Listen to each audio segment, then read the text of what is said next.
Okay, I'm going to do another video of the mistake that I personally made.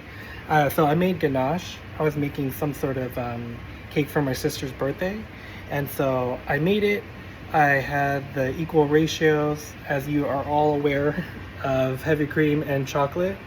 Um, and what I did was I had it already pre-made, and I was actually going to assemble the cake at her place. So I had made the ganache at my place, and then I had it in the pot with a whisk. It was already kind of emulsified essentially, and then I sent it over to my sister's place, which is like maybe a 10-minute route, and then it ended up separating. What happened was, if you do research on chocolate, there's cocoa nibs, and cocoa nibs has butter in it, or butter solids, if that makes sense. And so it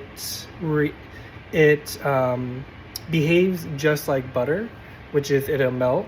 And what happened was that there was like a separation of the oil, which was on the top, and it almost looked like simple syrup.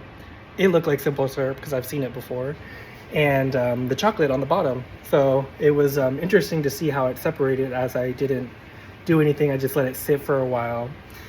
And so I had it just sitting on my stove for a couple of weeks, and nothing happened. It didn't. I guess like the cocoa nibs or the cocoa butter preserves it somehow.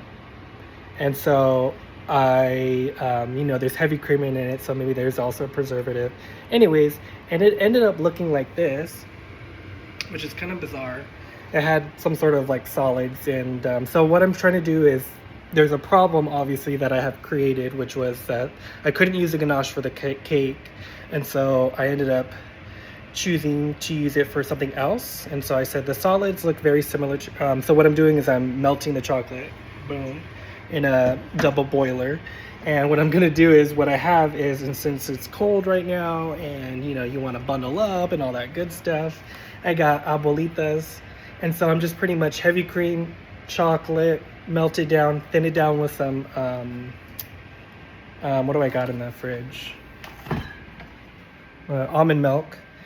And literally I'll have hot cocoa for a couple of days, and then who knows, some of that, it might be really thick. I can maybe even use it to put into pancake mix.